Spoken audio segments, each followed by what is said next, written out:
a small island surrounded by grey water at the edge of the world, a place where the skies are never still and the wind is always moving. This land was never large, never secure, often uncertain and often divided. Nothing about it suggested a grand destiny. Few could have imagined that one day this narrow strip of land would reach far beyond its shores, shaping lives, societies, and the very course of history itself. This is not a story of conquest alone, nor simply a story of power. It is a story of choices, of patience, endurance, and quiet determination. It is the story of how a small island became something vast. This is the story of the British Empire. If you enjoy immersive history stories like this, please consider subscribing to the channel. It really helps a new creator grow. Also, leave a comment below about where you're listening from and what time it is there. I'd love to check your comments. To understand how Britain came to rule lands far beyond its own shores, we need to look back to a time before there was an empire, before fleets crossed distant oceans with confidence, when the island itself was still learning who it would become. At the far western edge of Europe, where the land gives way to grey water and restless skies, there lies an island shaped by wind and tide. It is not large when measured against continents, nor rich in endless plains or towering mountain ranges. Its shores are broken and uneven, carved by centuries of waves. Rain passes over it often, soft and steady, feeding green fields and dark forests. This island is Britain. For much of its early existence, Britain felt distant from the great centres of civilization. The Mediterranean world looked inward, toward warm seas and ancient cities. Britain lay beyond that circle, a place spoken of in uncertain tones, half known and half imagined. To those who came from across the water it seemed damp, cold, and wild.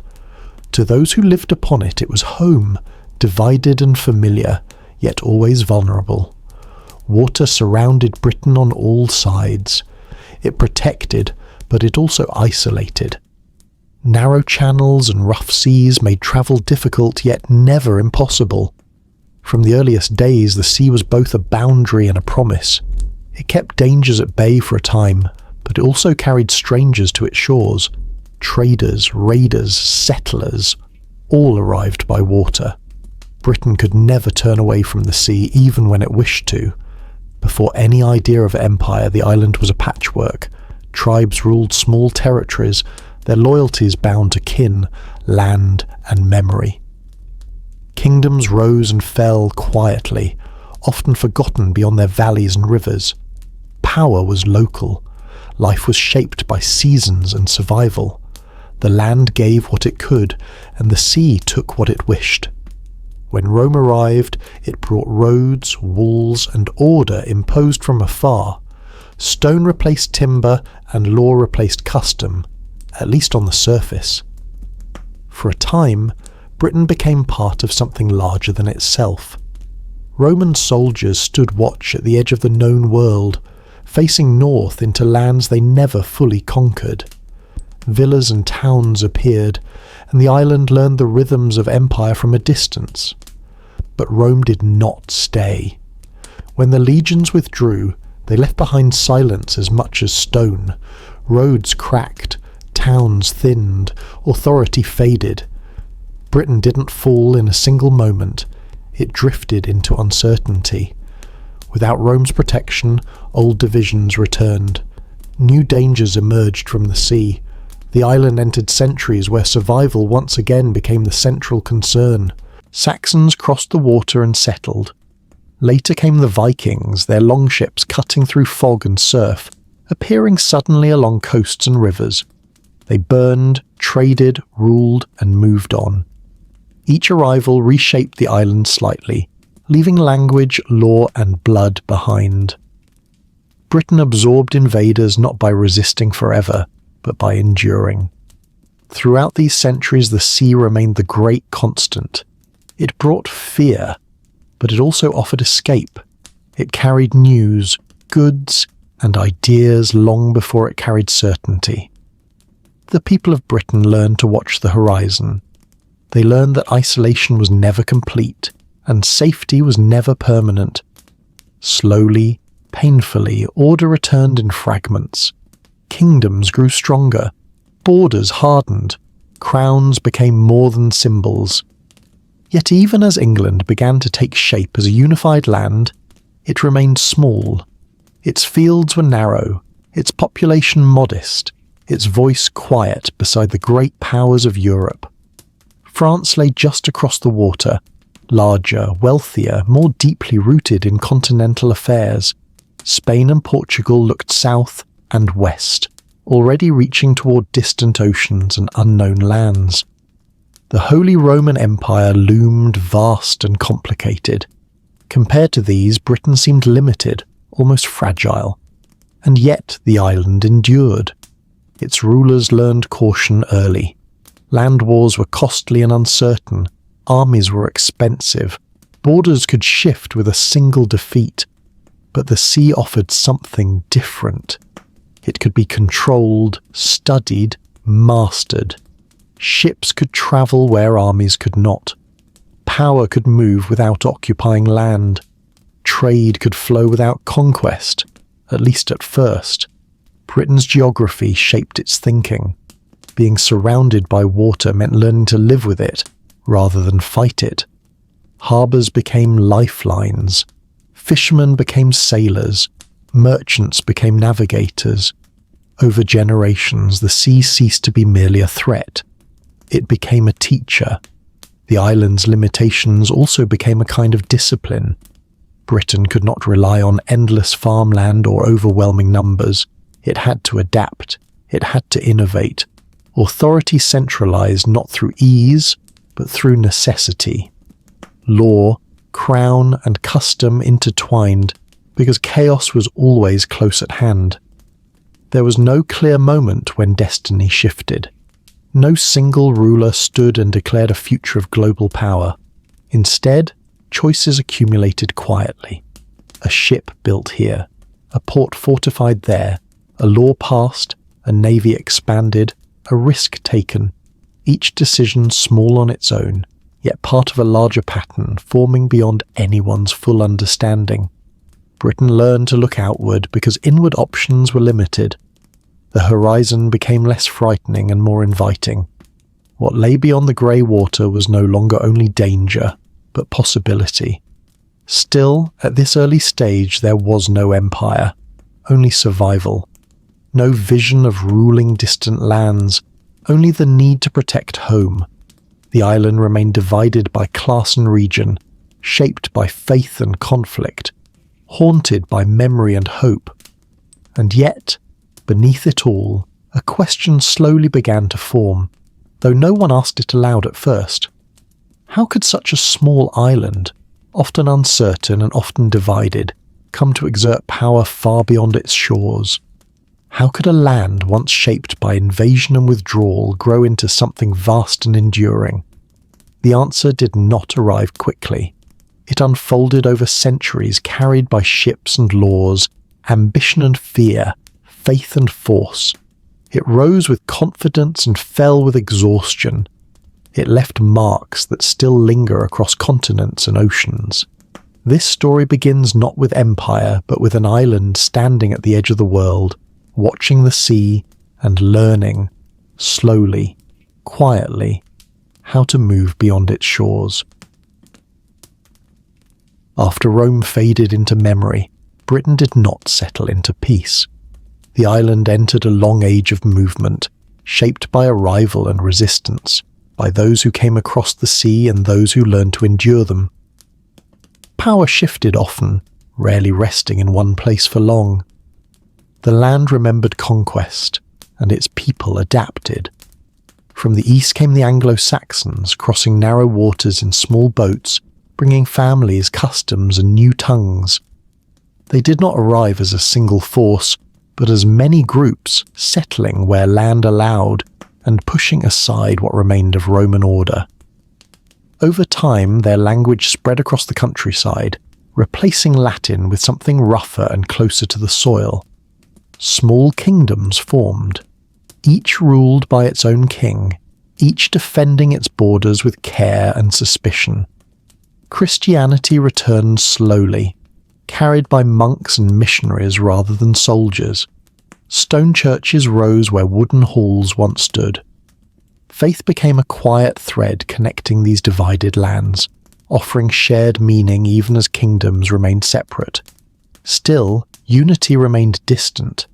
Loyalty belonged to local rulers, not to an idea of England. Then came the Vikings. Their ships appeared without warning along the coasts and rivers, cutting through fog and tide with terrifying ease. At first they came to raid, swift, violent, and gone before defence could gather, but over time some stayed. They settled, traded, ruled. They carved out territories of their own, bringing new laws, new names, and a deeper awareness of the sea's power. Britain could no longer think of water as a barrier. It was a road.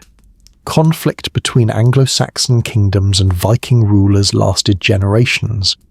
Power shifted back and forth, shaped by battles and treaties, by marriages and betrayals.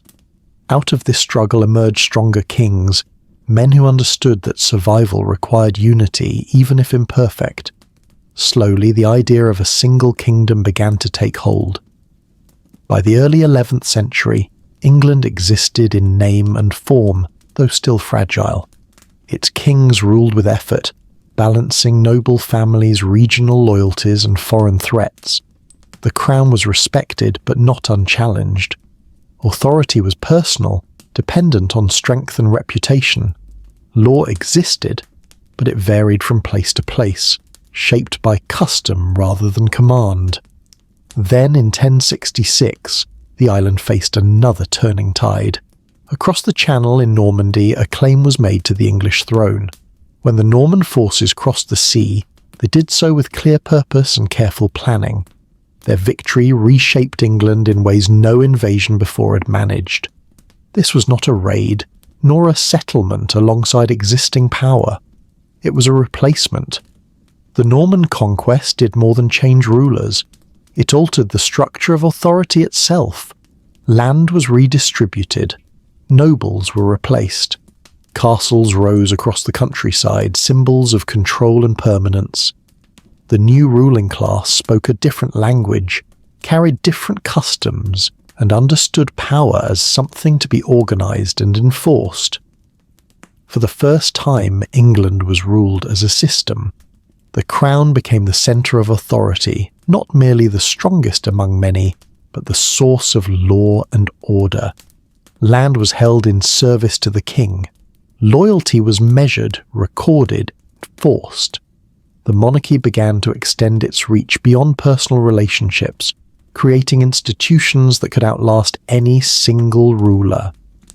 Alongside the crown stood the church. It offered legitimacy, learning, and connection to a wider world. Kings ruled by divine approval, and bishops helped govern lands and people. Law became written, recorded, and increasingly consistent. Justice was no longer entirely local. It flowed downward from the centre. This growing structure did not eliminate conflict. Rebellions rose and fell. Barons challenged authority. The crown was tested again and again, but with each challenge the system adapted.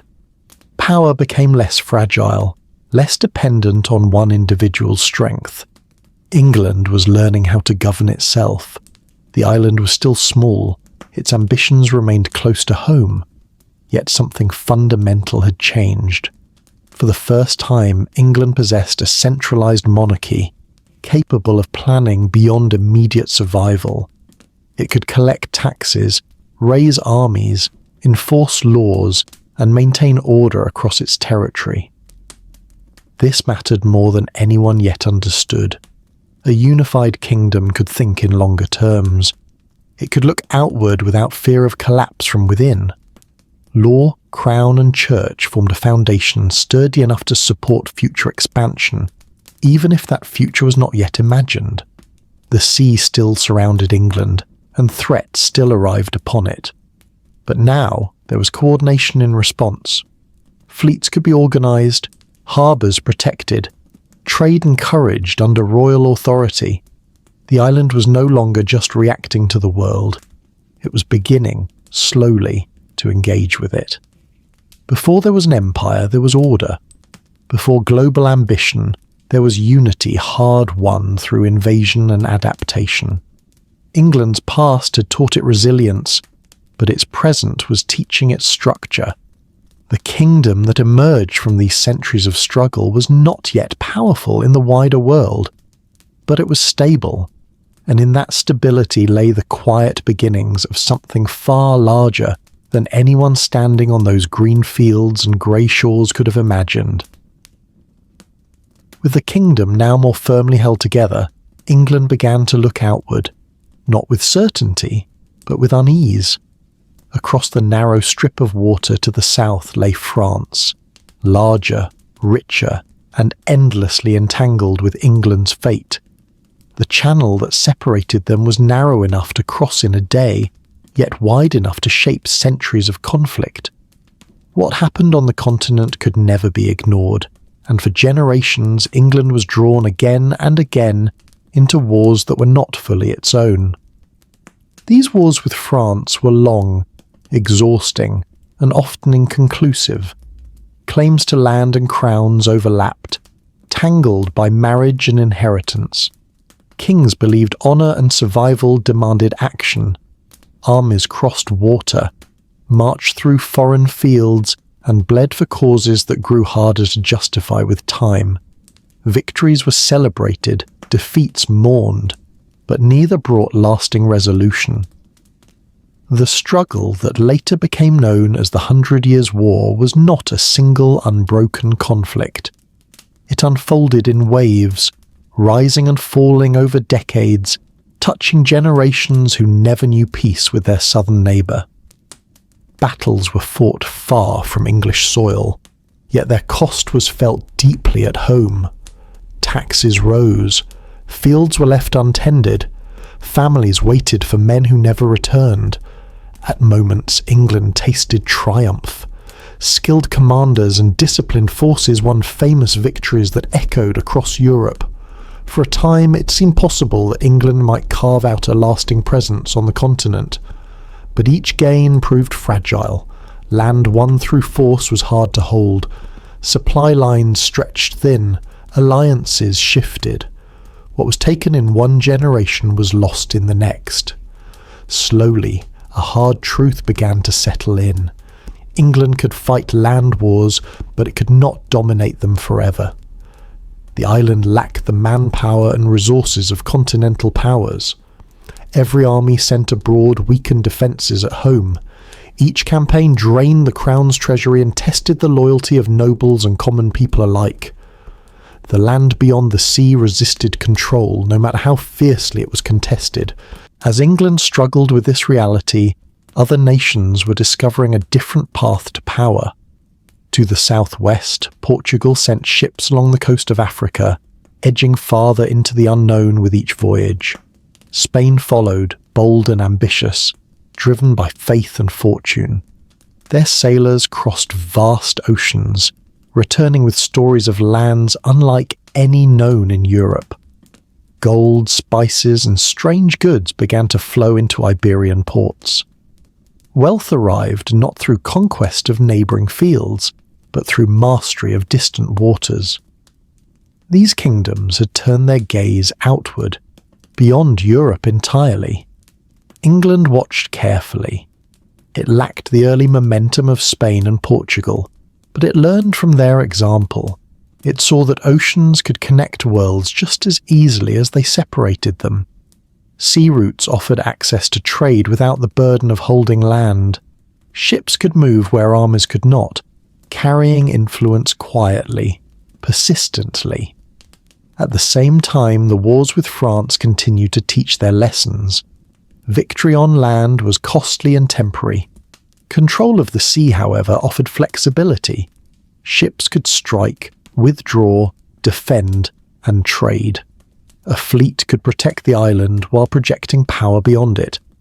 Unlike fields and castles, the sea did not need to be occupied, only controlled. England's rulers began to think differently. Harbours grew in importance. Shipbuilding advanced slowly but steadily. Sailors gained experience navigating rough waters and unpredictable weather. Fishing fleets became training grounds for future mariners. The island's people, long accustomed to watching the horizon for danger, now began to see opportunity there as well.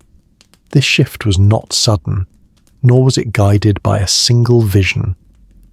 It emerged through necessity and observation.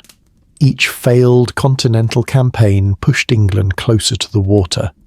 Each Spanish treasure fleet returning safely from across the ocean sharpened the contrast. The Channel, once merely a boundary, became a shield. If England could control the waters around it, invasion would be difficult. If it could extend that control farther, trade and influence could follow. Power no longer needed to be rooted solely in land. There were still doubts.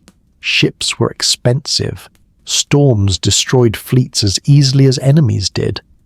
Navigation remained uncertain, guided by experience more than science. Yet even with these risks, the sea offered something land wars no longer could. Possibility without permanent entanglement. England began to invest in its navy not just as a defensive tool, but as a statement of intent. Ships became symbols of security and ambition. Coastal towns grew richer. Merchants gained influence. Their interests increasingly aligned with those of the crown. Trade and power began to intertwine. France remained a rival, but the nature of rivalry shifted. Battles still occurred, but England's attention drifted. The continent felt heavy with old struggles and limited returns. The ocean felt open, vast, and unfinished.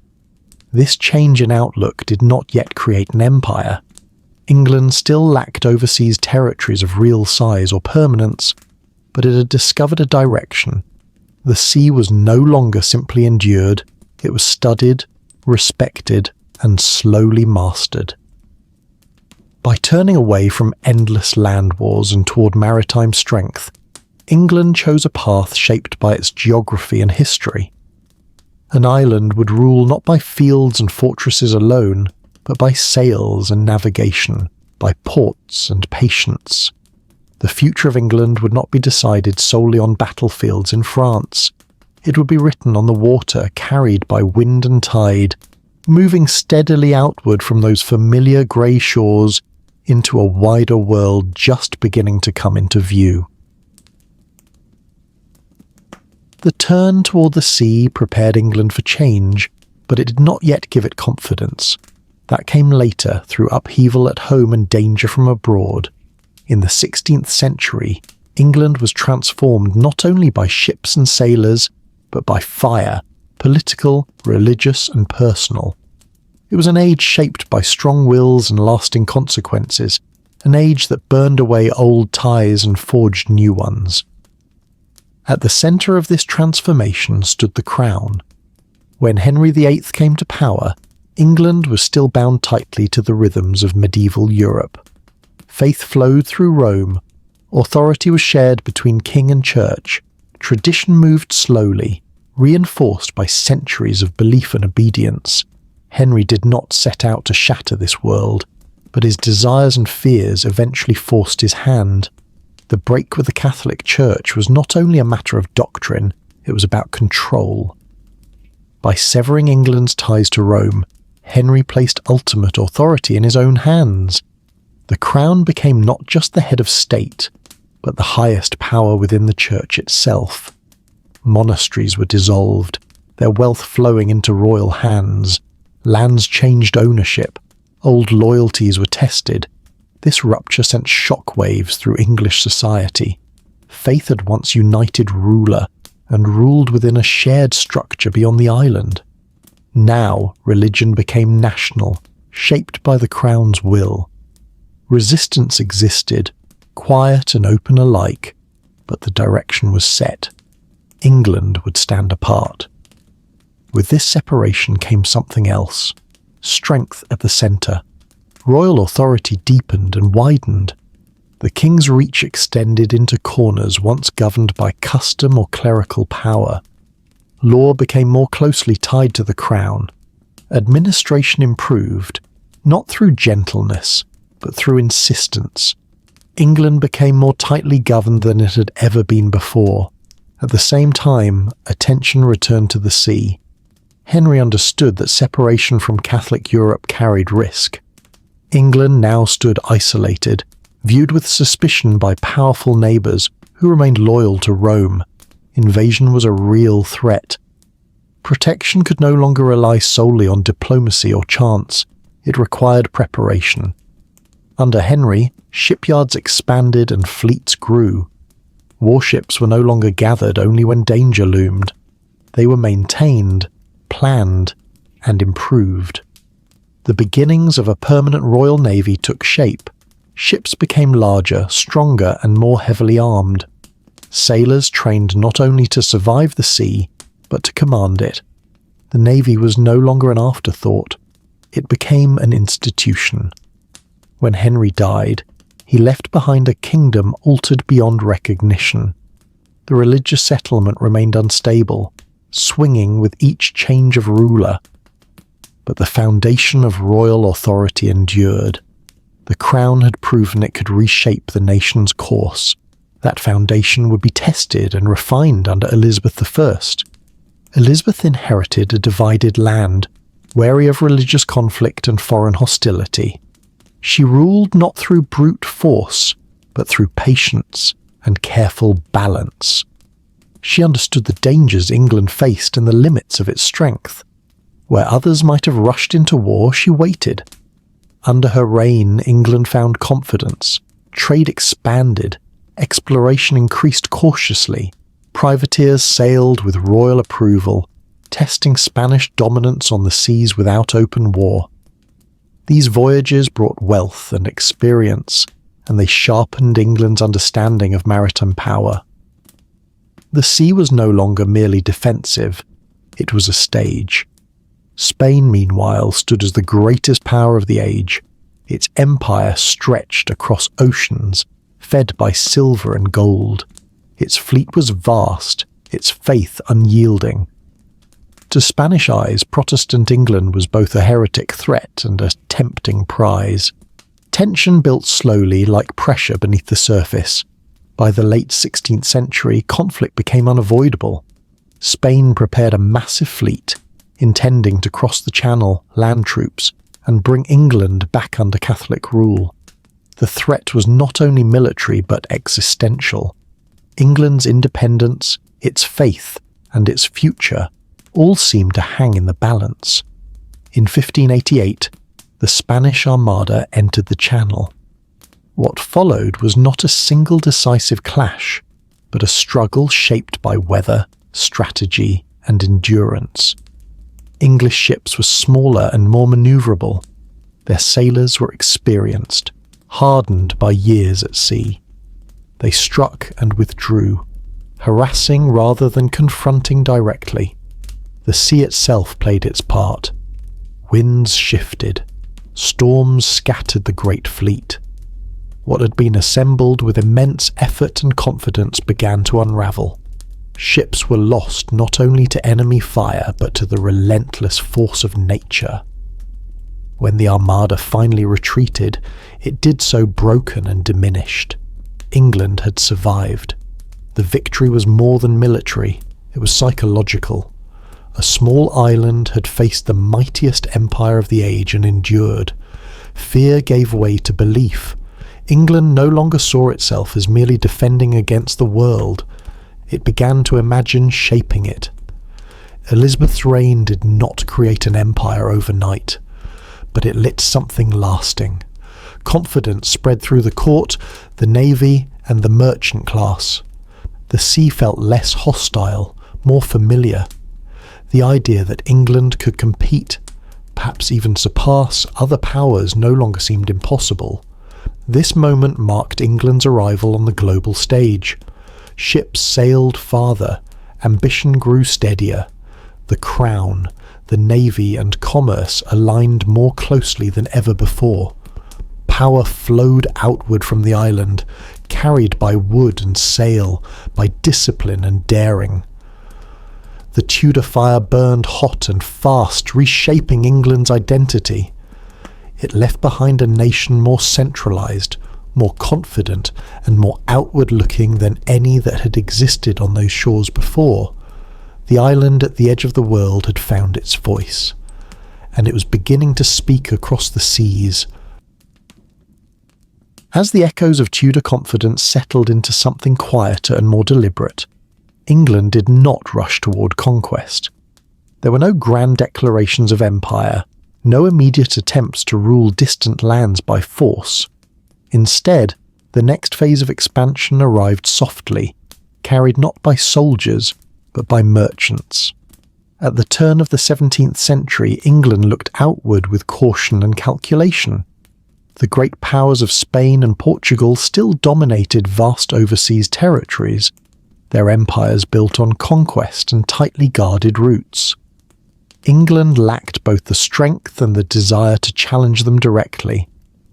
What it possessed instead was patience, experience at sea, and a growing belief that wealth could be gathered without ownership of land. Trade offered a different path. In 1600, a group of merchants received royal approval to form what became known as the East India Company. On the surface, it was a modest venture, an organisation created to trade with distant markets, especially those of Asia. It did not claim sovereignty. It didn't raise armies. It sought profit, not dominion. At least, not yet. The company's ships sailed long and uncertain routes, rounding unfamiliar coasts and crossing waters few Englishmen had ever seen. They carried cloth, silver, and ambition, returning with spices, silks, and stories of immense wealth. Each successful voyage reinforced the idea that England's future might lie not in fields taken by force, but in ports gained through negotiation. Commerce reshaped priorities, harbours grew busier, warehouses filled with goods from places that felt almost unreal to those who had never left the island. Maps expanded, knowledge followed trade, and influence followed knowledge. England's presence overseas was light, almost invisible, but it was spreading. There was still no empire in the traditional sense. England did not rule these distant regions. It did not impose law or claim land. Instead, it established footholds, trading posts along coasts, agreements with local rulers, enclaves designed to facilitate exchange rather than control. Yet even these small presences carried weight. Trade required protection, ships needed escort, ports needed defence, agreements needed enforcement. Slowly, almost without intention, the line between commerce and power began to blur. Merchants found themselves acting as diplomats. Ships became symbols of authority. Profit demanded stability, and stability demanded influence. The East India Company operated far from England's shores, but it was never truly separate from the crown. Royal approval granted legitimacy. In return, wealth flowed back to the island, strengthening the state that had sanctioned the venture. Commerce and government grew closer, bound by shared interest rather than ideology. This model appealed deeply to England's instincts. It aligned with the lessons learned from centuries of conflict. Control did not always require conquest. Influence could be gained quietly, sustained by relationships rather than force. The sea made this possible. Ships connected markets without demanding territory. Other companies followed similar paths. Trade expanded across the Atlantic and into Africa. England's merchants became familiar figures in foreign ports, known not as rulers, but as traders, persistent, adaptable, and increasingly powerful. The wealth generated by this trade did not remain abstract. It reshaped English society. New fortunes emerged outside the old nobility. Cities grew richer, The Crown found new sources of revenue, less dependent on land taxes and more connected to global exchange. Power began to spread beyond traditional structures, creating a nation more dynamic and more complex. Still, this growth felt restrained. England moved carefully, aware of its limitations. The memory of costly wars lingered. The goal was not domination, but advantage. Not ownership, but access.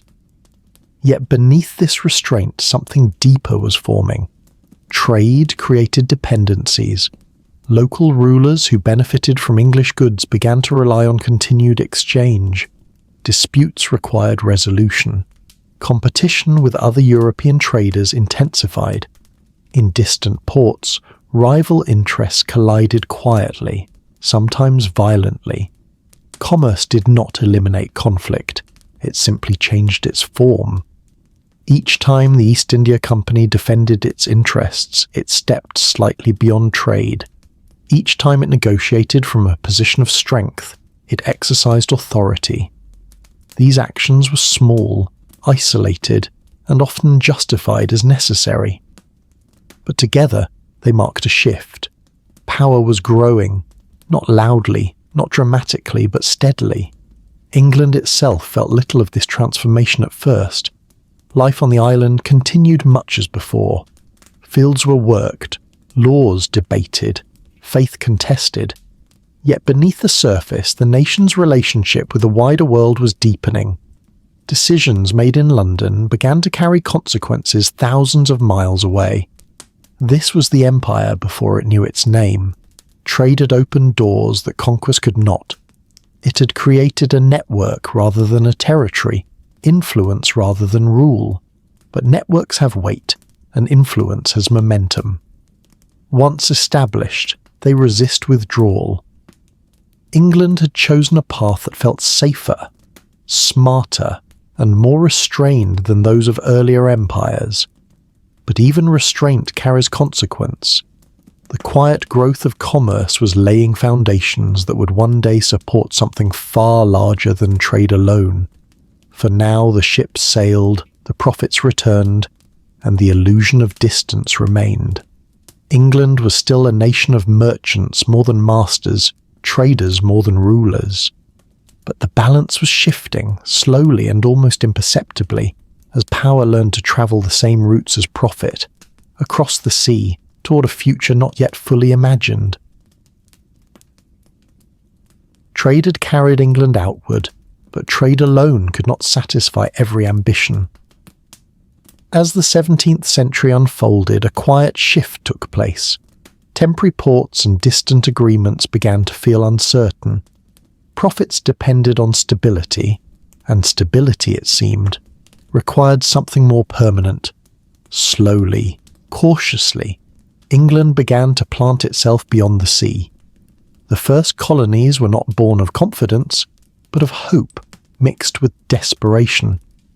Across the Atlantic lay North America, vast and largely unknown to English eyes. Reports spoke of open land and untapped resources, of rivers that ran deep into the interior and forests that seemed endless. For those crowded by poverty or constrained by rigid social order at home, the idea of starting anew carried enormous appeal. For investors and officials, colonies promised something else: control over production, not just trade. The earlier settlements were fragile. Jamestown, founded in the early 17th century, struggled almost from the beginning. Disease, hunger, and conflict shadowed its existence. Many who arrived were unprepared for the realities of the land. Survival demanded cooperation, discipline, and resilience, qualities not always present in abundance. Yet Jamestown endured. Tobacco changed everything. What had once been a struggling outpost became profitable almost overnight. Fields were cleared, labour intensified, and exports grew steadily. England had found a commodity that bound the colony's fate tightly to its own economy. Success encouraged expansion, and expansion demanded workers. Farther south and east, the Caribbean told a different but related story. The islands were small, but their soil proved rich for sugar, a crop that required relentless labour and promised immense profit. Plantations spread quickly, transforming landscapes and societies alike. Wealth flowed back to England in steady streams, sweet and bitter all at once. These colonies were not extensions of English society in any gentle sense. They were instruments of extraction. Land was taken, reshaped and disciplined. Indigenous peoples were displaced, their resistance met with force and deception. Violence was not an accident of colonial life. It was built into its foundations. Labour became the central question. At first, colonists relied on indentured servants, men and women bound by contracts, working years in exchange for passage and the promise of land. But as plantations expanded, this system proved insufficient. The demand for labour grew beyond what voluntary migration could supply. The answer came from across another ocean. The Atlantic slave trade linked Europe, Africa and the Americas in a brutal cycle. Enslaved Africans were captured, transported under horrific conditions, and forced into labour on plantations they would never leave. Their suffering powered the engines of colonial wealth. Sugar, tobacco, and later other crops were grown through coerced endurance, measured in lives rather than seasons. England did not invent this system, but it embraced it. Ships sailed from English ports carrying goods to Africa, exchanging them for human lives, then crossing the Atlantic once more. Profits returned home, fueling further expansion. Ports prospered, merchants grew wealthy, the crown benefited indirectly through taxes and influence. At this stage, distance softened conscience. What happened overseas felt remote, abstracted by water and profit. Decisions made in comfort echoed through plantations and ship holds far away, their consequences rarely visible to those who benefited most. Violence confirmed control, and control encouraged expansion. As colonies multiplied along the American coast, patterns emerged. Settlements governed themselves under charters, yet remained tied to England through trade and loyalty. Local assemblies formed, laws were written, and identities began to diverge. Colonists thought of themselves as English, but shaped by different realities and expectations. The empire was still informal, still uneven. Authority flowed outward, but not always smoothly. Communication took months. Control depended on cooperation as much as command. Yet the direction was unmistakable. England was no longer merely trading with the world, it was settling it. These early colonies changed England as much as they changed distant lands. Wealth accumulated outside traditional hierarchies. New interests emerged, pressing the crown to protect overseas investments. Naval power grew more important, tasked with safeguarding routes and territories alike. The sea once again proved central. Colonies could only survive if connected. Ships carried supplies, people, and orders. They also carried force when resistance grew too strong. The Royal Navy's presence expanded, becoming the quiet backbone of colonial ambition. But the cost of this growth was immense. Indigenous societies were disrupted or destroyed. Enslaved peoples endured generations of suffering. Landscapes were reshaped for profit, stripped of balance and memory. The empire's foundations were laid not only with law and trade, but with coercion and blood. At home, these realities were rarely confronted directly. Success was measured in cargo and coin, not in human lives. The story told within England emphasized opportunity and progress, while the story lived in the colonies spoke of endurance and loss. Still, momentum carried everything forward. The first colonies proved that England could extend itself across oceans and sustain its presence. They demonstrated that settlement created power more durable than trade alone. Land produced wealth year after year, binding distant regions to the island that governed them. An empire was taking shape, though few yet used the word. It grew unevenly, without grand design, driven by private ambition as much as royal policy.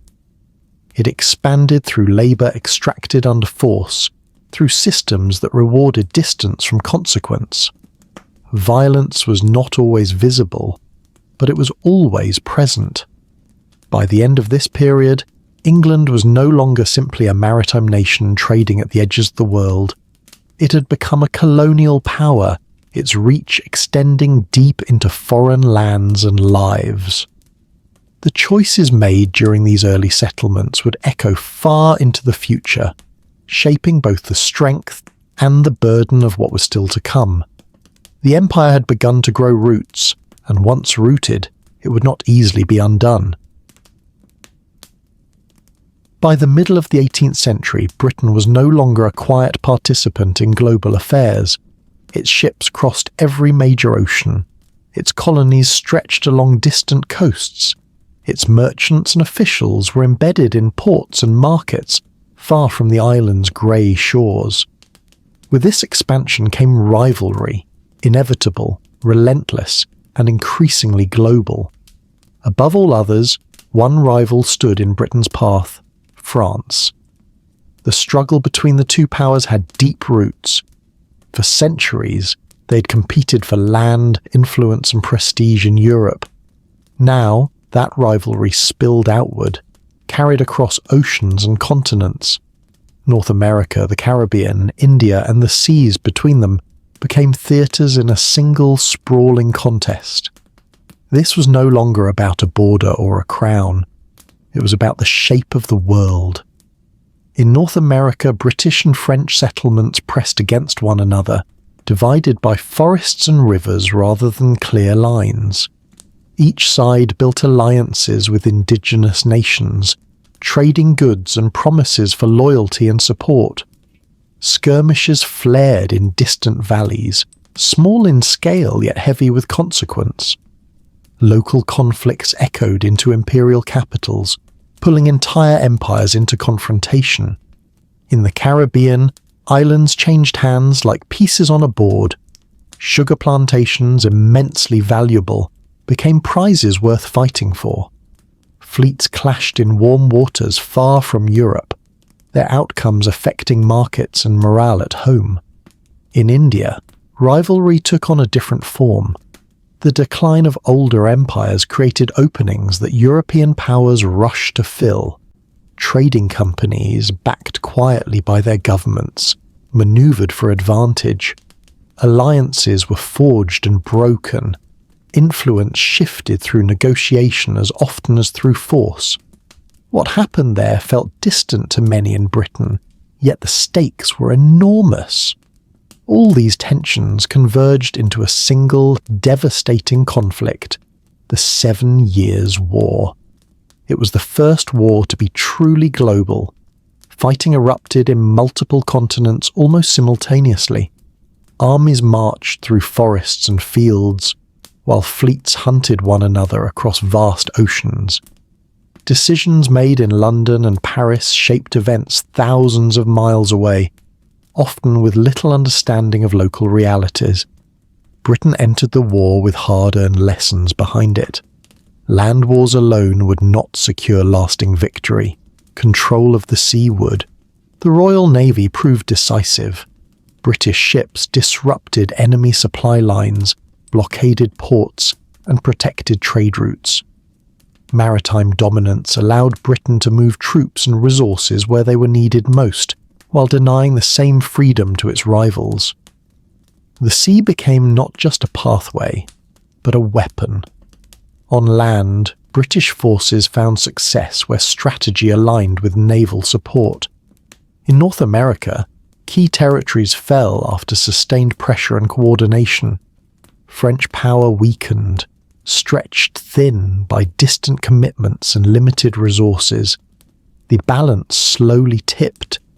In India, the conflict reshaped the region's future. British-backed forces gained the upper hand over French rivals, securing influence that went far beyond trade. What began as commercial competition hardened into political control. Wealth flowed outward, reinforcing Britain's war effort and deepening its global reach. The war was costly. Lives were lost in places most Britons would never see. Debt accumulated at an alarming pace. Yet when the fighting finally subsided, the outcome was clear. Britain had emerged transformed. France's colonial power was shattered. Canada passed into British hands, altering the future of an entire continent. Caribbean dominance shifted decisively, securing immense economic advantage. In India, British influence became unrivaled among European powers, laying the groundwork for far deeper control in the years ahead. For the first time, Britain stood at the centre of a vast imperial network. Its reach spanned oceans. Its navy ruled the seas. Its merchants and officials operated with confidence born of victory. The island that once struggled to survive invasions now dictated terms across the globe. This moment marked Britain's ascent as the world's leading imperial power. With dominance came pride. The success of the 7 Years' War reinforced belief in Britain's chosen path. Maritime strength, commercial ambition, and strategic restraint on land had proven effective. The empire felt justified, even inevitable. Yet victory carried hidden weight. The war had been expensive beyond measure. Debt pressed heavily on the crown. The cost of defending newly acquired territories demanded constant attention and resources. Managing a global empire required more than ships and soldiers. It required administration, cooperation, and compliance. Colonies that had once felt peripheral now became central to Britain's future. Their loyalty mattered. Their contribution was expected. The relationship between centre and periphery grew more complex, more strained. At home, confidence masked uncertainty. Britain celebrated its triumphs, but the scale of its responsibilities was unprecedented. Governing far-flung lands tested the limits of communication and control. Decisions grew slower, consequences grew larger. Abroad, resentment simmered. Conquered populations adjusted uneasily to new rulers. Allies questioned promises made during wartime. Rival powers watched and waited, unwilling to accept Britain's supremacy forever. The empire had reached a peak of power, but not of stability. Still, in this moment, Britain seemed unmatched. Its ships sailed unchallenged. Its flag flew in distant harbours. The world appeared open, shaped increasingly by British decisions and interests. The island that once stood cautiously at the edge of Europe now stood at the centre of global affairs, its influence woven into the fabric of continents and seas alike. But such heights are never without risk. The very success that elevated Britain would soon test it in ways no rival ever had, through the demands of its own empire and the resistance born from those it sought to rule. Victory in the 7 Years' War left Britain powerful, but uneasy. The empire had expanded dramatically, yet the cost of that expansion lingered like a shadow. Debt weighed heavily on the crown, and the responsibility of defending vast new territories demanded steady income. Britain turned, almost instinctively, toward its colonies, not as distant partners, but as contributors to imperial survival. Nowhere was this shift felt more sharply than in North America. For generations, the American colonies had lived with a large degree of independence. Distance softened oversight. Local assemblies governed daily life. Trade flowed, laws were followed loosely, and loyalty to the crown felt natural rather than forced. Colonists considered themselves British, shaped by English law and tradition, yet accustomed to managing their own affairs. The end of the Great War altered that balance. Britain believed it had protected the colonies from foreign threats and expected them to share the burden of defence. New taxes were introduced, framed as reasonable contributions to a shared empire. But in the colonies, these measures struck a deeper nerve. Taxation arrived without representation in Parliament. Decisions were made an ocean away, by men the colonists had never chosen and could never influence. What Britain saw as administrative necessity, the colonies experienced as intrusion. Resistance grew quietly at first. Petitions were written, protests organised. Words carried the early weight of defiance. Colonists argued not against the crown itself, but against the manner of its rule. They spoke of rights inherited from English tradition, now threatened by distant authority. Britain listened, but did not yield. Each attempt to enforce control deepened resentment. Soldiers stationed in colonial cities became symbols of occupation rather than protection. Trade restrictions tightened, authority hardened. The language on both sides shifted, from cooperation to suspicion, from loyalty to grievance. What had once been a family dispute became something more dangerous. As tensions rose, unity formed among colonies that had rarely acted together. Shared frustration bridged regional differences. Committees emerged, linking towns and provinces in common cause. Resistance found organisation, and organisation found confidence. The empire faced an unfamiliar challenge, rebellion from within. The American Revolution did not erupt suddenly. It unfolded through moments of confrontation and miscalculation. Small clashes carried enormous meaning.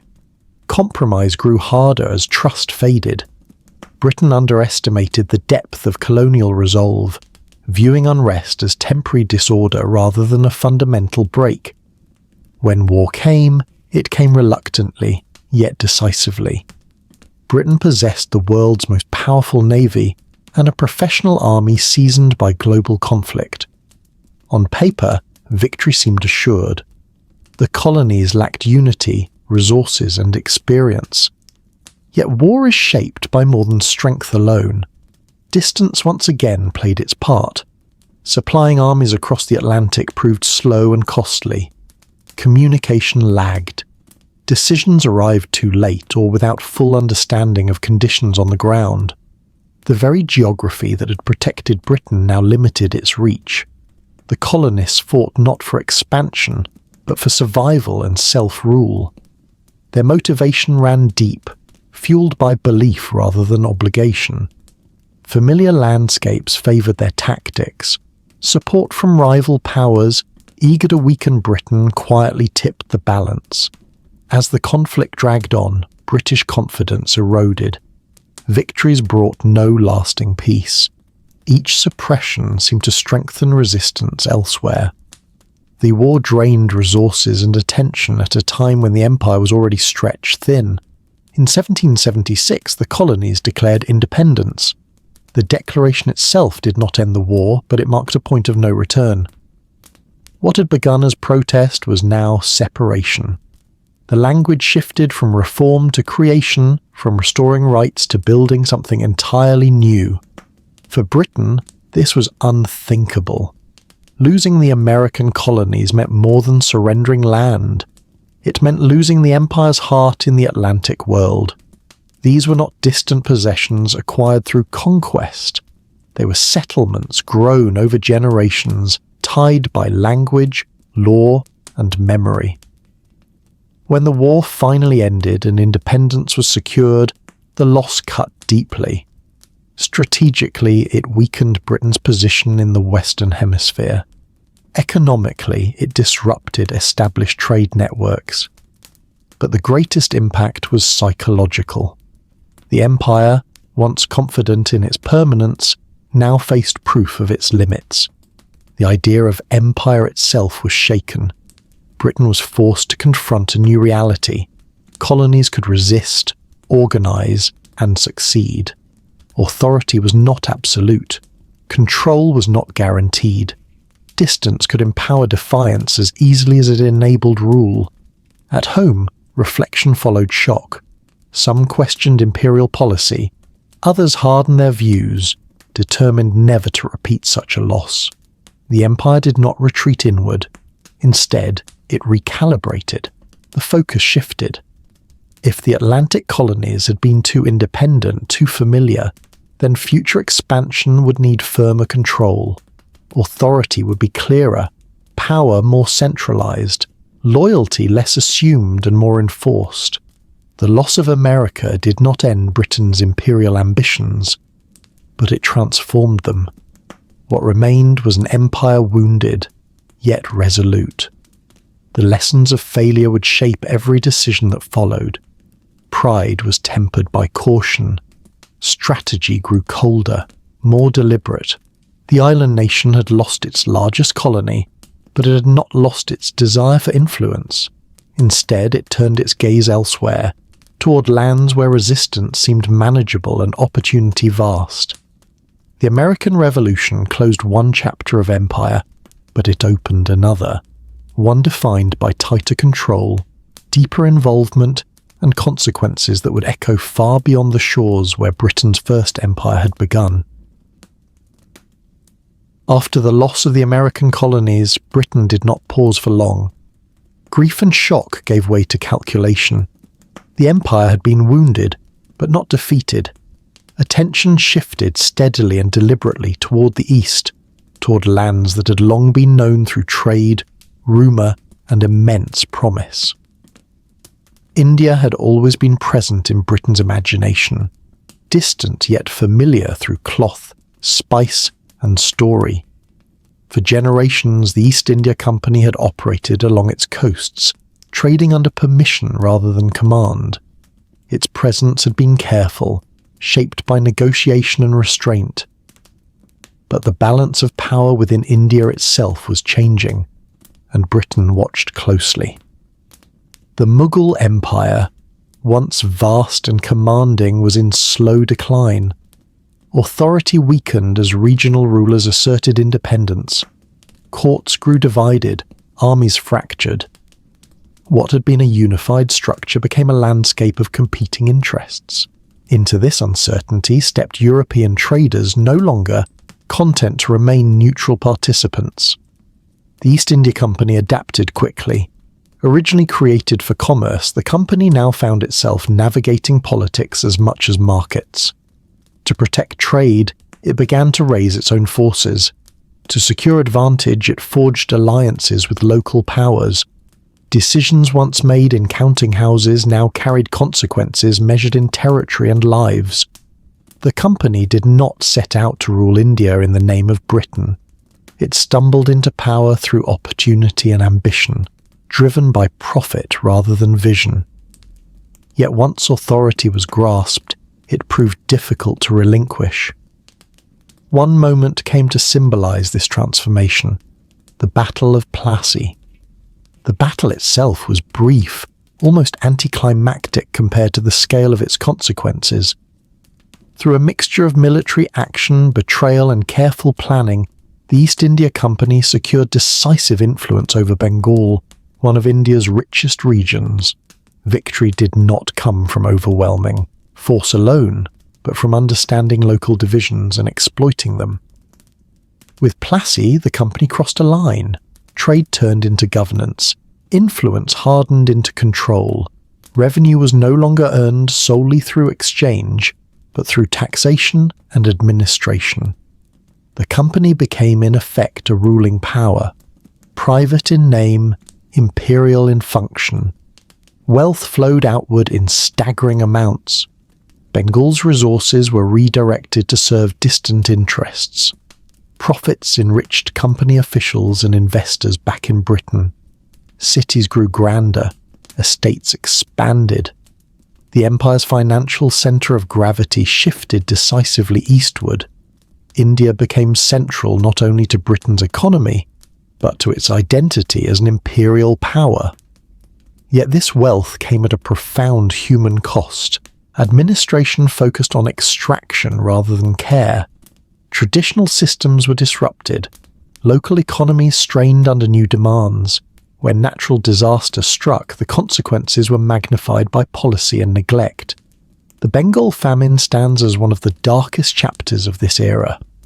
Crops failed, but relief did not arrive in time. Grain continued to move outward, even as millions suffered.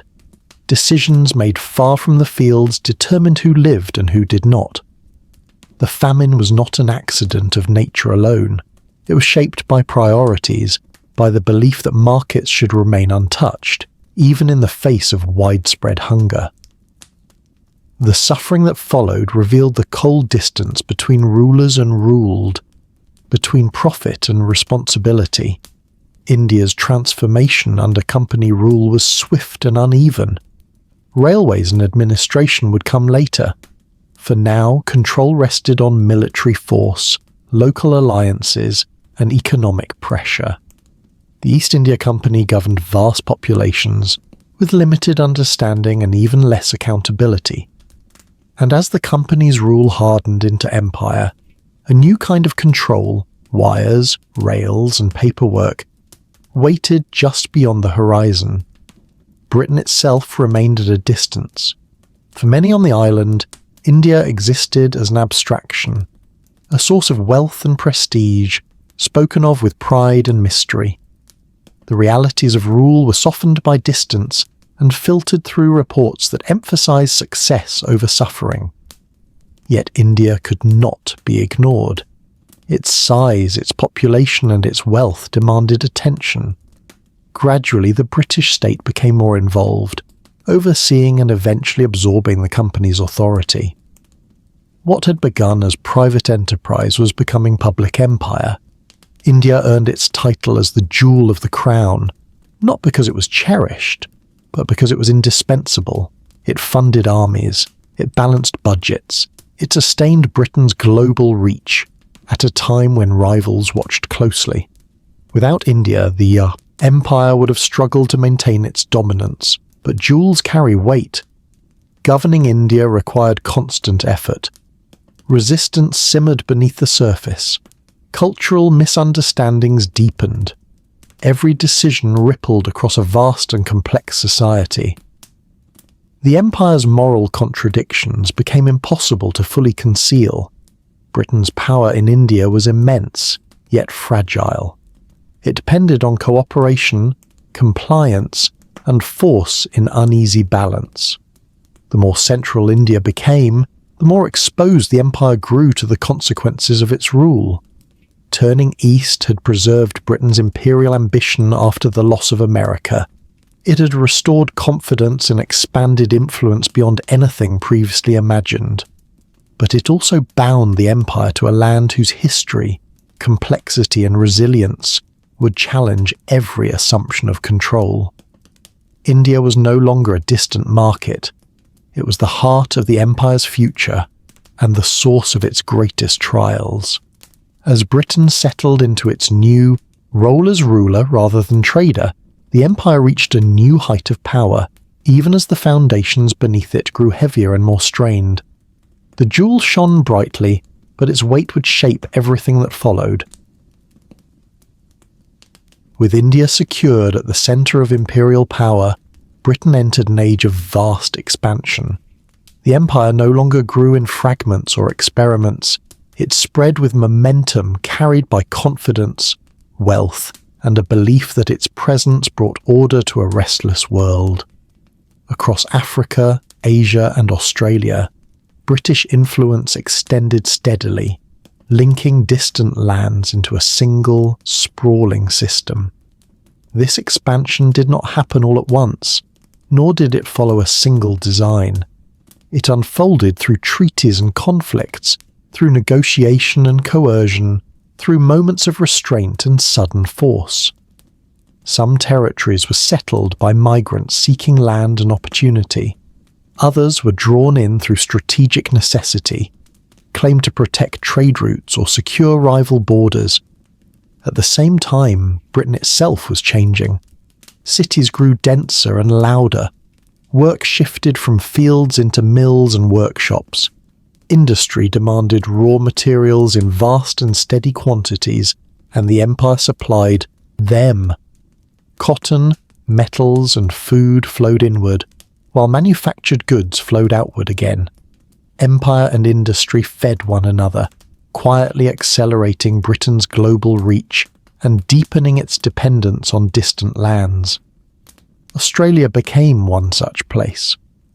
Remote and vast, it was reshaped into a colonial society built upon displacement and endurance. Indigenous populations were pushed aside, their worlds altered beyond recognition. New towns rose along the coast, facing outward toward the sea that connected them back to Britain. The empire's reach now stretched into the southern hemisphere, carried by ships that crossed oceans as routinely as rivers. In Africa, expansion followed commerce and competition. Coastal footholds grew inward. Rivers became pathways into the interior. Britain moved cautiously at first, aware of the land's complexity and resistance. But as rival European powers pressed forward, restraint gave way to urgency.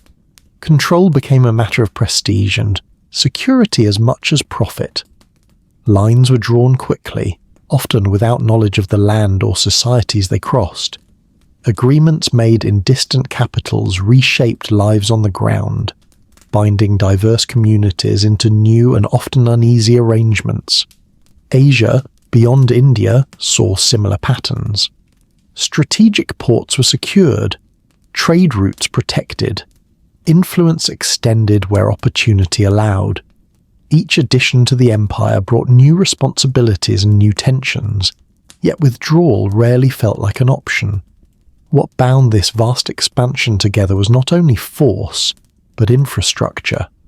Railways cut through landscapes once governed by foot and animal. They moved goods faster than ever before, binding local economies to global markets. Telegraph lines carried messages across continents in moments, shrinking distances that had once taken months to cross.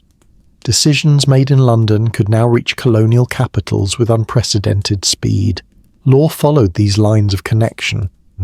British legal systems were introduced, sometimes adapted, sometimes imposed. Courts replaced custom in many regions. Administration grew more formal, more uniform. Bureaucracy became the empire's quiet engine, regulating trade, collecting taxes, and maintaining order. This system brought a kind of stability, often referred to as Pax Britannica. For much of the 19th century, Britain's naval dominance reduced large-scale conflict between major powers. Trade flowed with fewer interruptions. Shipping lanes felt safer. Markets expanded. From Britain's perspective, the empire provided peace through strength, order through control. Yet this peace was uneven. It favoured imperial interests over local needs. Stability often came at the expense of autonomy. Resistance did not disappear.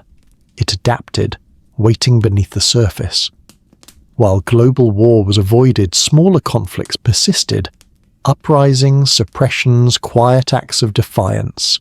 Still, the empire reached its greatest extent. Maps of the world shaded large regions in the colour of British rule. From Canada to Australia, from Africa to Asia, territories spread across time zones and climates. It became possible to say that the sun never set on the British Empire, because daylight always touched some part of its domain. This image carried enormous symbolic power. It suggested permanence, reach, destiny fulfilled. Britain saw itself not merely as a conqueror, but as a manager of global order. Trade, law, and governance were framed as gifts as much as tools. The empire told itself a story of progress, even as the reality on the ground remained far more complex. At home, imperial pride shaped identity. The empire became a source of reassurance in a changing world. It justified sacrifice and reinforced hierarchy. It promised relevance and influence beyond the island's physical limits. But the sheer scale of the empire carried hidden strain. Administration grew heavy. Communication, though faster, remained imperfect. Local conditions resisted simple solutions. Cultural differences deepened misunderstandings. The more Britain ruled, the more it depended on cooperation it could not fully control. Economic dependence also increased. Industries at home relied on raw materials from abroad. Financial stability leaned on colonial revenue. The empire became not just an extension of Britain, but a necessity.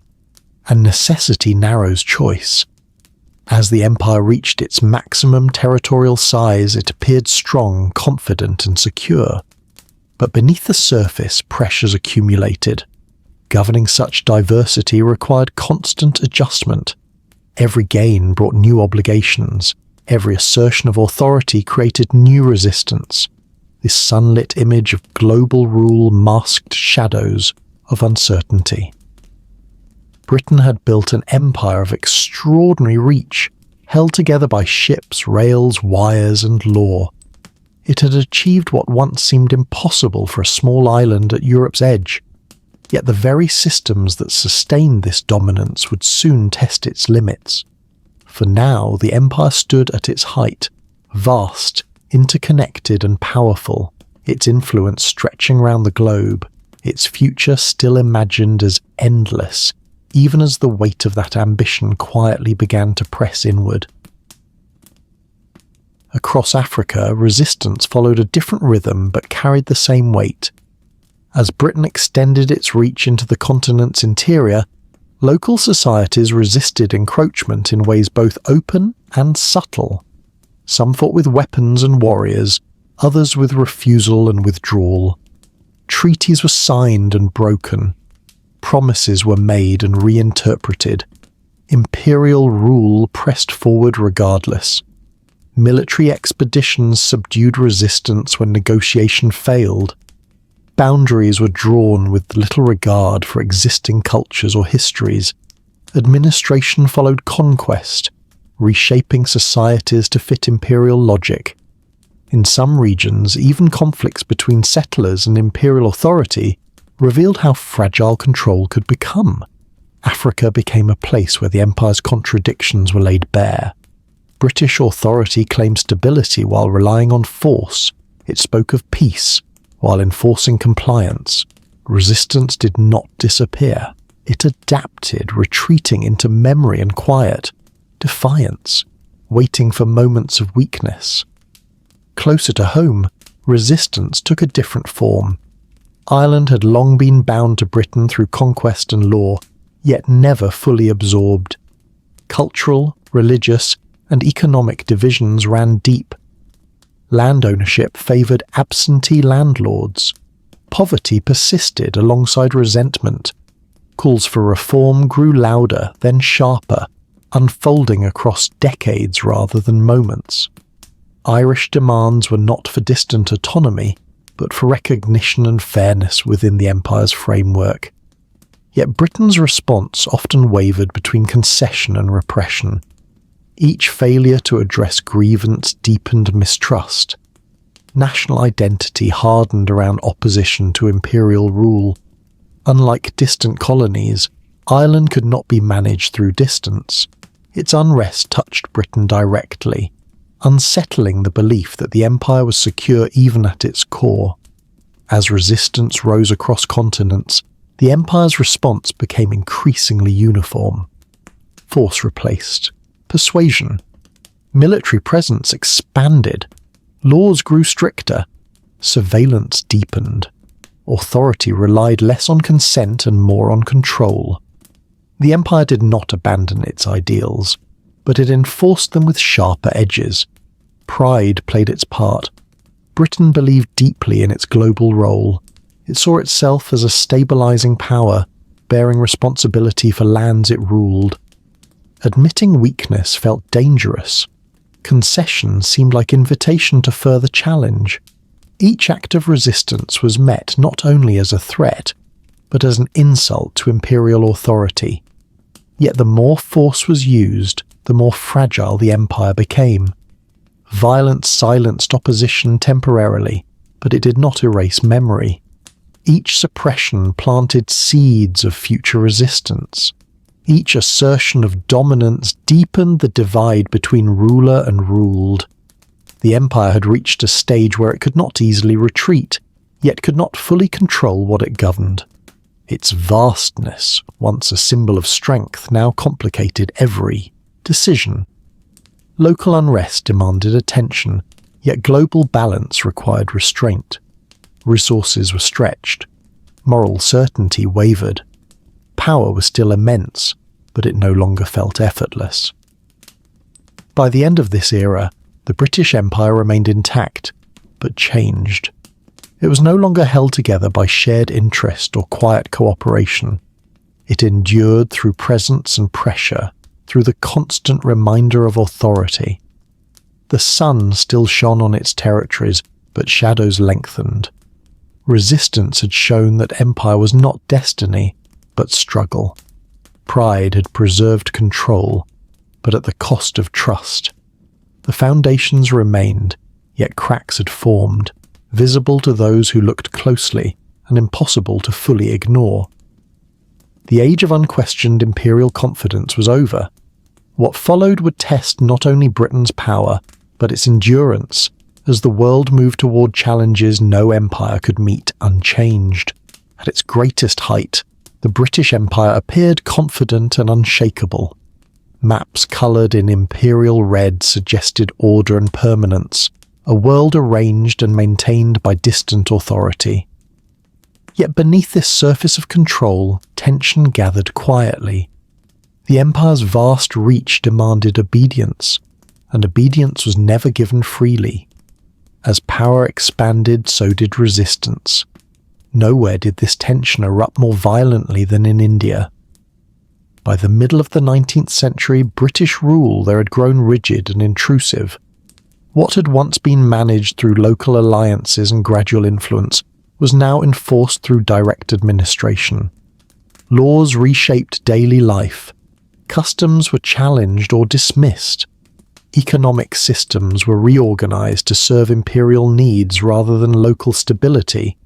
For many in India, the distance between ruler and ruled had become unbearable.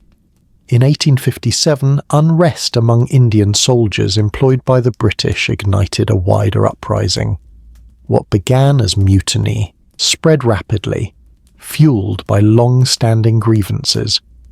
Landowners, princes, peasants, and soldiers found common cause in opposition to foreign rule. The rebellion was uneven and fragmented, but its message was unmistakable. The empire's authority was being openly challenged. British forces responded with overwhelming determination. The suppression was harsh and uncompromising. Cities were retaken, villages punished, and order restored through fear as much as force. When the uprising was finally quelled, India lay deeply scarred, its trust broken, its future altered. The rebellion marked a turning point.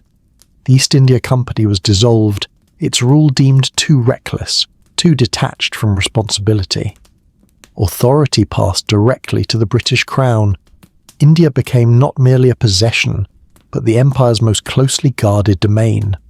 Administration tightened, surveillance increased. The lesson drawn was clear. Control must never again be allowed to weaken. Yet control came at a cost. When war came in the early 20th century, it arrived not as a colonial conflict or distant expedition, but as a storm centred in Europe itself. The British Empire entered the First World War as the world's largest imperial power, confident in its navy, its alliances, and its global reach. Yet this war would test the empire in ways no previous struggle ever had. Britain did not rush into the conflict lightly. The memory of past wars lingered, and the stakes were immense. But when continental tensions hardened into open fighting, Britain committed itself fully. The decision drew the empire into a war that would reach far beyond Europe, pulling resources, people, and hope from every corner of its dominion. The empire answered the call. Soldiers arrived from across the world: India, Africa, the Caribbean, Australia, and Canada. They crossed oceans to fight in lands many had never known. Some marched through cold fields and muddy trenches. Others fought in deserts and mountains far from home. For some, service was offered in loyalty. For others, it was expected. The war bound the empire together in shared sacrifice, at least on the surface. At sea, Britain's navy maintained its dominance, protecting supply lines and blockading enemies.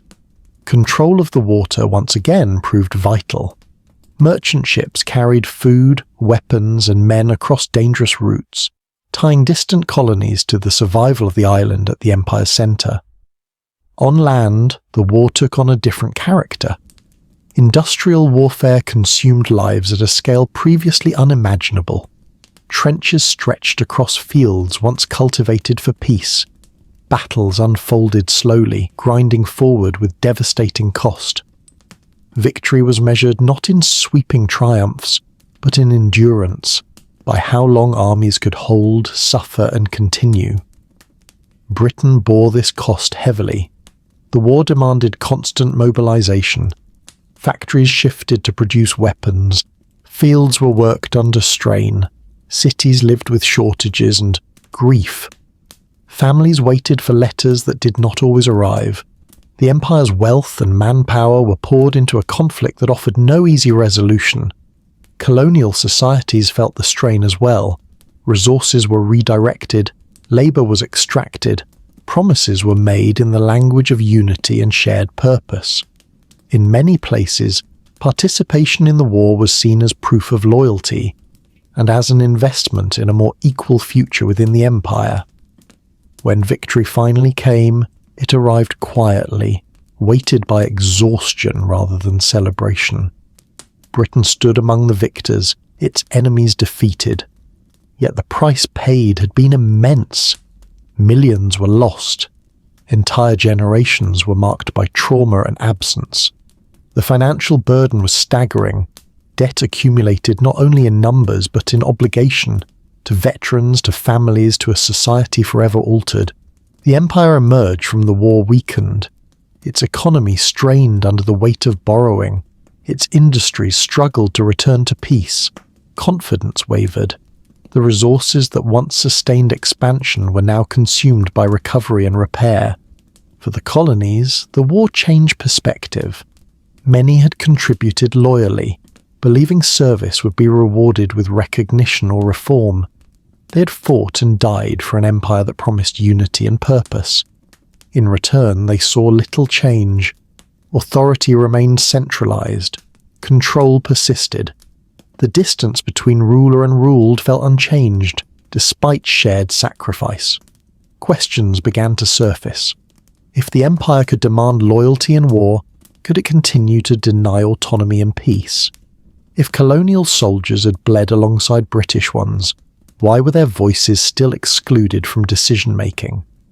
These questions did not erupt immediately, but they lingered. Nationalist movements gained momentum, framed not only by resistance but by expectation. The war had demonstrated the empire's dependence on its colonies. It had revealed that Britain's strength was collective, not singular. This knowledge shifted the balance of power, even if quietly. At home, Britain faced its own reckoning. The war had disrupted old social structures. Class divisions softened under shared hardship. Demands for reform grew louder. The empire could no longer be governed with the same assumptions that had once sustained it. Internationally, the world was changing. New powers emerged, less willing to accept Britain's dominance. The promise of self-determination, spoken during wartime, echoed across colonial societies. Though often left unfulfilled, the idea itself could not be erased. The empire remained vast, but it felt different. It was no longer expanding, it was maintaining, managing, holding. Every decision was shaped by limited resources and growing pressure. Authority was exercised carefully, aware of its fragility. World War I did not destroy the British Empire, but it altered its trajectory. The war exposed limits that could no longer be ignored. It drained energy, wealth, and certainty. It shifted loyalties and awakened expectations. The empire survived, but it did so on altered ground. From this point forward, decline was not inevitable, but it was possible in ways it had never been before. The beginning of the end did not arrive with collapse or surrender. It came through exhaustion, through debt, through questions that could not be easily silenced. Britain emerged victorious, yet changed. An empire still standing, but no longer assured of its future, facing a world that had learned, through war, that even the greatest powers could be tested beyond endurance. The years that followed the First World War were marked by uncertainty rather than relief. The guns had fallen silent, but the world they left behind felt fragile and unsettled. For the British Empire, peace did not bring renewal. It brought strain, economic, political, and moral, that quietly tested the foundations of imperial rule. Britain emerged from the war burdened by debt and obligation. The cost of victory lingered in empty coffers and weary industries. Markets shifted unevenly. Unemployment rose.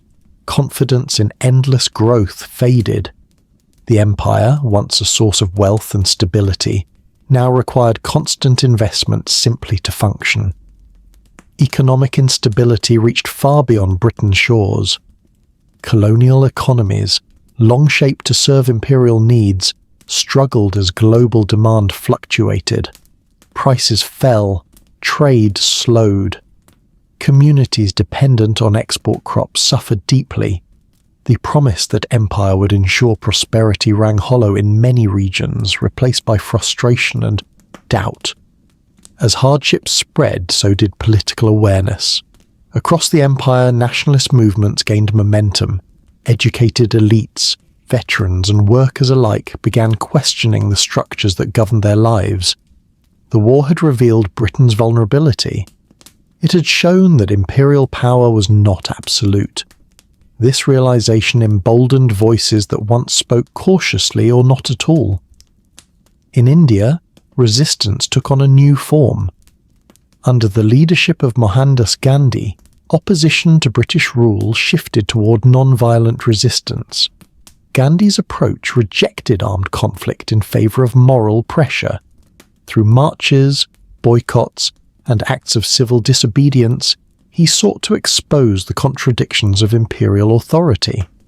This strategy unsettled Britain deeply. Non-violence made repression more visible and more difficult to justify. Force could silence rebellion, but it struggled to contain peaceful defiance rooted in moral appeal. Each arrest drew attention, each protest questioned legitimacy. The empire found itself confronted not by armies, but by conscience. Elsewhere, similar movements emerged. In Africa, nationalist ideas spread through churches, schools, and labor organizations. In the Middle East, promises made during wartime fueled demands for independence. In Ireland, unresolved tensions continued to challenge Britain's authority close to home. The empire grew harder to sustain, not because resistance was stronger than before, but because its nature had changed. Control required more than military presence. It demanded resources, legitimacy, and compromise. Britain, still recovering from war, struggled to supply all three. Each concession risked weakening authority elsewhere. Each act of repression risked further alienation. At home, public opinion shifted. The empire was no longer universally celebrated. Its costs became more visible. Questions of responsibility and morality entered political debate. Governing distant lands seemed less urgent than addressing domestic hardship. Britain found itself balancing two pressures, holding the empire together while managing its own recovery. This balance grew increasingly delicate. Authority relied on outdated assumptions. Loyalty could no longer be taken for granted. The empire required constant negotiation, adapting to demands it could not fully satisfy. Between the wars, no single event marked decline. Instead, it unfolded through tension and hesitation. The empire remained vast, its structures intact, but its confidence weakened. Each year brought new challenges, each decision shaped by limited options. This period of uneasy peace revealed what war had begun to show. The empire's future was no longer secure. Britain stood at a crossroads, aware of its responsibilities but uncertain of its path. The world it ruled was changing, and the methods that once sustained imperial power were losing their force. As the decade closed and new threats gathered beyond Europe, the empire remained outwardly strong yet inwardly strained. It was holding together through effort rather than ease, waiting unknowingly for another global test that would force a final reckoning. When the world was drawn once more into war, it felt less like a return to conflict and more like an escalation of unfinished business. The fragile peace between the wars collapsed under the weight of ambition and fear. For Britain, the Second World War arrived at a moment of vulnerability. The empire was vast, but its strength was stretched thin. Its confidence, once unshakable, had already been tested by loss, debt, and doubt. Yet when war came again, Britain did not hesitate. As Europe fell into chaos, alliances crumbled with alarming speed. One by one, nations were overwhelmed or subdued. In 1940, Britain found itself standing alone against a force that seemed unstoppable. Across the Channel, the continent lay under hostile control. Once more, a narrow strip of water became the line between survival and defeat, as it had centuries before. This was a familiar position for an island nation. With much of Europe occupied, invasion felt possible, even likely. Cities were bombed from the air, nights filled with sirens, fire, and uncertainty, streets emptied under blackout. Civilians endured fear with quiet resolve, measuring survival in hours rather than years. Across the empire, distant territories watched closely, uncertain whether the centre could hold. Britain's survival in this moment depended not on expansion, but on endurance.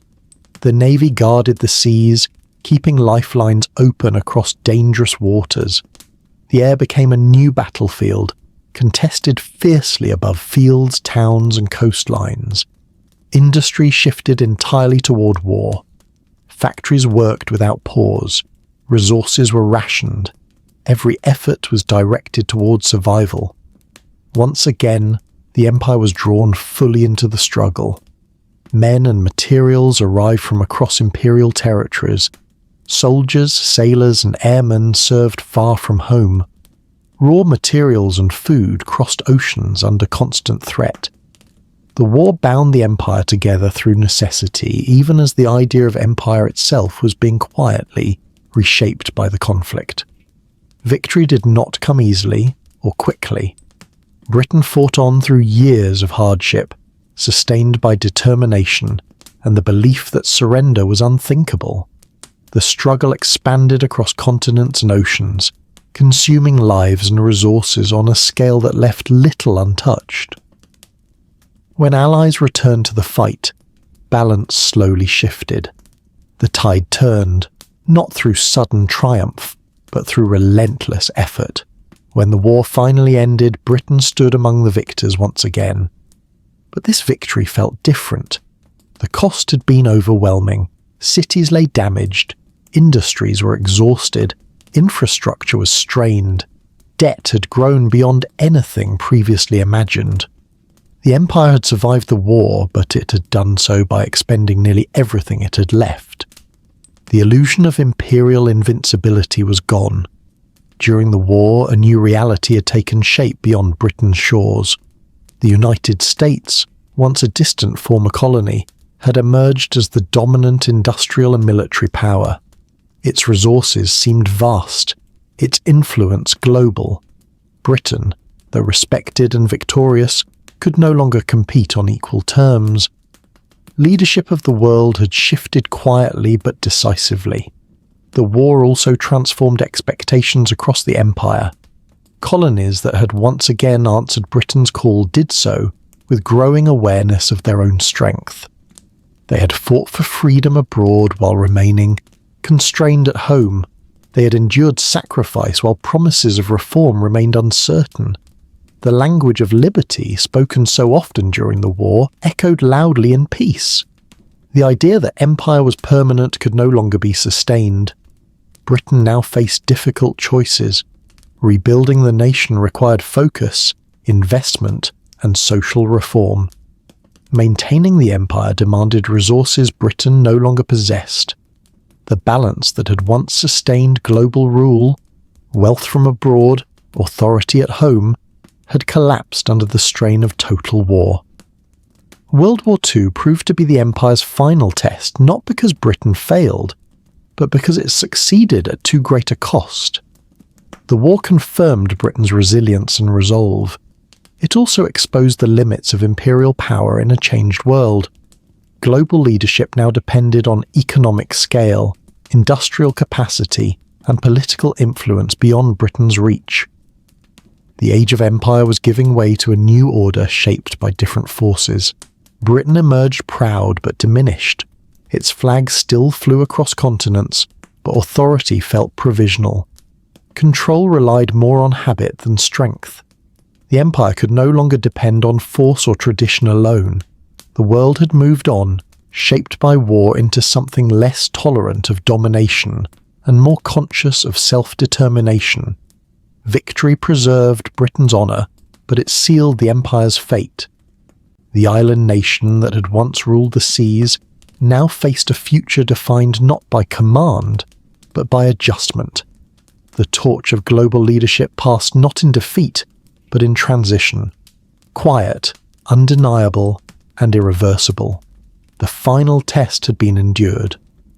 What followed would not be collapse in battle, but a slow and deliberate unravelling as Britain began to let go of the empire it could no longer sustain.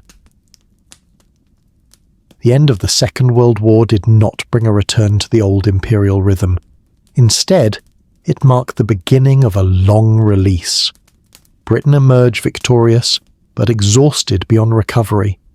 The structures that had once held the empire together were still visible, still functioning, yet they no longer carried the strength or certainty they once had. What followed was not collapse, but unravelling, slow, uneven, and deeply emotional. The most profound change began in India. For decades, India had been the centre of Britain's imperial world, its wealth and labour sustaining the empire through crisis and war. But the forces that had gathered during the interwar years could no longer be restrained. Nationalist movements had grown broad and disciplined. Demands for independence were no longer appeals, they were expectations. Britain understood this reality, even if reluctantly. Negotiations moved forward under pressure and fatigue. The decision to leave India was shaped as much by necessity as by principle. Britain lacked the resources to govern such a vast land indefinitely, especially against united resistance. Yet withdrawal carried its own danger. When independence came, it arrived divided. India and Pakistan emerged as separate nations, born from hurried borders and deep tension. The transition unleashed violence and displacement on a massive scale. Millions were uprooted, communities fractured. Suffering spread across regions that had once been governed under a single imperial framework. For Britain, the moment was both an ending and a reckoning. The jewel of the empire was gone. Its departure signalled something irreversible. If India could no longer be held, neither could the rest of the empire in its old form. Across Africa and Asia, independence movements took this moment as confirmation that the age of empire was truly ending. Decolonization accelerated. In Africa, territories long administered under British rule began moving towards self-government. Some transitions were negotiated carefully, others rushed by unrest and uncertainty. New nations emerged, carrying both hope and unresolved tension. Colonial borders, drawn without regard for local realities, became the outlines of future struggle. Britain's role shifted from ruler to mediator, often uneasily. There was pride in peaceful transfer, but also anxiety. The empire that had once promised order now watched as former colonies faced challenges without its structure. Responsibility lingered, even as authority faded. In the Middle East, withdrawal carried its own complexity. Britain had entered the region through war and strategy, securing roots and influence during earlier conflicts. Now, those positions were no longer sustainable. Rising nationalism, regional instability, and international pressure pushed Britain to step back. Each departure weakened the illusion of imperial permanence. Ports once governed by British officials passed into local control. Military bases were abandoned, flags were lowered. What had once been administered as part of a global system became sovereign spaces once more. This unraveling did not follow a single timeline or philosophy. It moved differently in each region, shaped by local history and circumstance. Some departures were calm, others marked by unrest. But all shared a common truth. Britain could no longer govern the world it once commanded. At home, the emotional weight of empire's end settled slowly. For generations, imperial identity had shaped Britain's sense of self. The empire was woven into memory, education, and pride. Letting go meant confronting loss, not only of power, but of purpose. Britain was forced to redefine itself without the vast network that had long sustained its global role. Yet there was also relief. The burden of empire had grown heavy. Its maintenance demanded resources Britain no longer possessed. Withdrawal allowed focus to return inward, toward rebuilding a society reshaped by war. Still, the process carried unease. Former colonies remained tied to Britain through language, law, and institutions. Independence did not erase influence, it transformed it. Relationships became diplomatic rather than imperial, cooperative rather than commanded. The empire dissolved not in a single moment, but through countless departures, each one marked by ceremony and uncertainty, each one leaving behind legacies difficult to measure. Britain watched as nations once governed from London charted their own paths, shaped by histories shared and histories endured. By the mid-20th century, the empire that had once stretched across the globe existed mostly in memory. What remained was a smaller Britain, adjusting to a new place in the world, its power reduced, its responsibilities transformed. The great imperial machine had not been destroyed. It had been dismantled, carefully and reluctantly, piece by piece. The unraveling was not an admission of failure, but of change. The world no longer permitted empire in its old form. Britain adapted as best it could, surrendering control while retaining connection. The age of command had ended. The age of consequence had begun. What followed would not be marked by conquest or retreat, but by reflection on what the empire had been, what it had achieved, and what it had cost. The final lesson of empire did not arrive through distant rebellion or gradual withdrawal. It came suddenly, and close to home, in a moment that stripped away any remaining illusion of global authority. By the middle of the 20th century, Britain still carried the memory of empire in its institutions and habits, even as its power diminished. The Suez Crisis would force a reckoning. The canal, cut through desert decades earlier, had long been a symbol of imperial reach. It connected seas and markets, shortening the path between Britain and its former eastern possessions. Though much of the empire had already slipped away, Suez felt essential, strategic, economic, and symbolic. When control of the canal was challenged, Britain responded as it once would have. Alongside allies, it acted decisively, assuming that its influence and resolve would carry the day. The operation was planned with the confidence of past interventions, guided by memory rather than reality.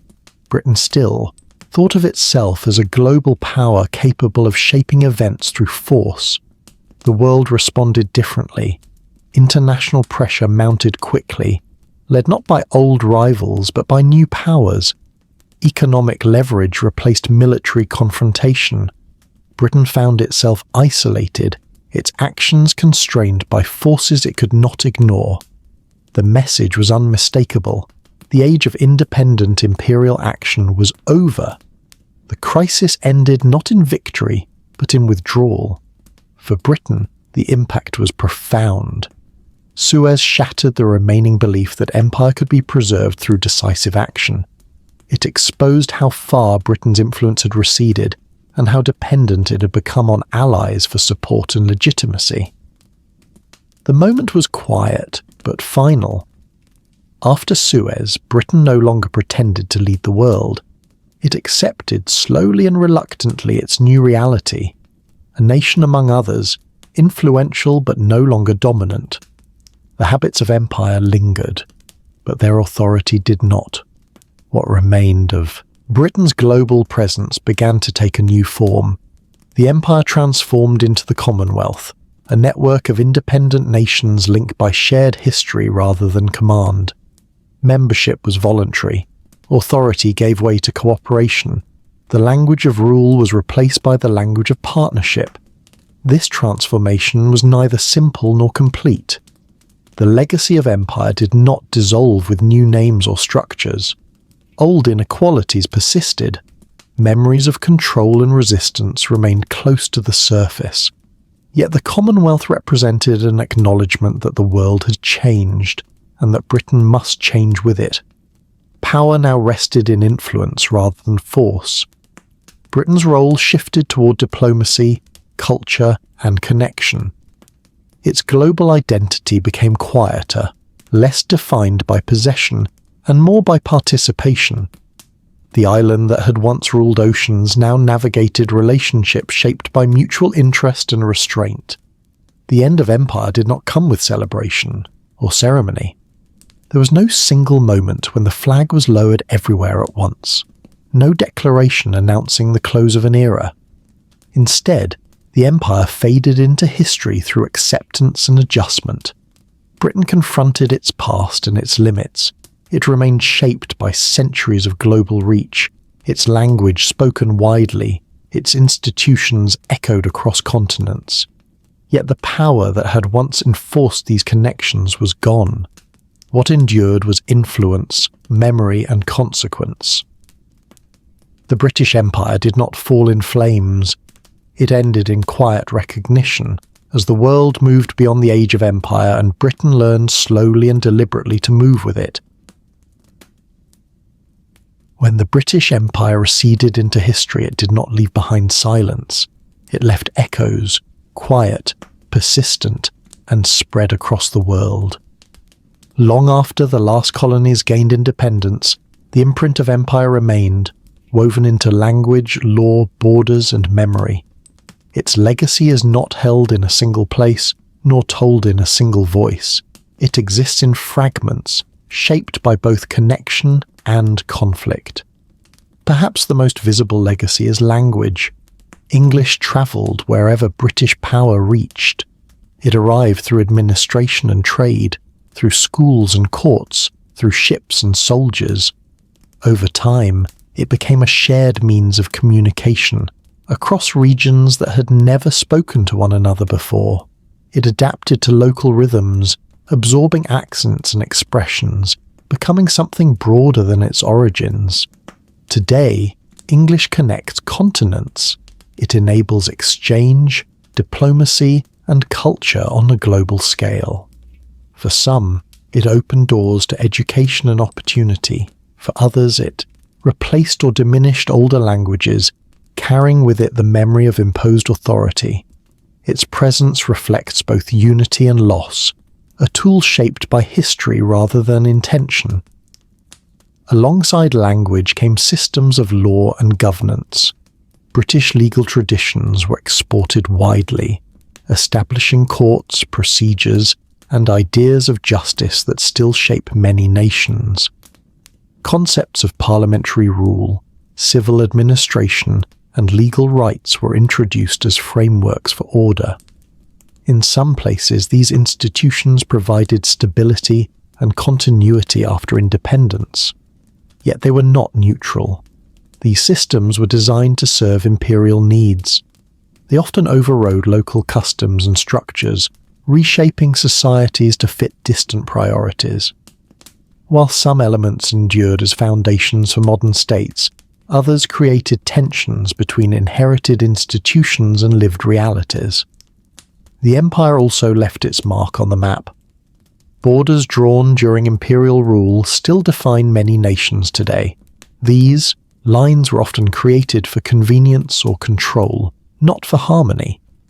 They grouped diverse communities together or divided long-established cultures apart. After independence, these borders became sources of unresolved conflict, shaping struggles that continued long after Britain's departure. In these regions, the past remains close. Disputes over land, identity, and power are often traced back to imperial decisions made without local consent. The empire's administrative logic solved short-term problems while planting long-term uncertainty. What appeared orderly on paper proved fragile in practice. Yet the legacy of the British Empire cannot be reduced to damage alone. It also facilitated exchange of ideas, technologies, and systems that reshaped the modern world. Railways and ports connected regions. Educational institutions created shared intellectual traditions. Global trade networks expanded possibilities for cooperation and growth. For some, empire brought access to new opportunities, professions, and global awareness. For others, it brought exploitation, displacement, and trauma. These experiences coexist, often uneasily, within the same historical frame. This complexity resists simple judgment. The empire was neither wholly benevolent nor solely destructive. It was a human creation, driven by ambition, fear, belief, and circumstance.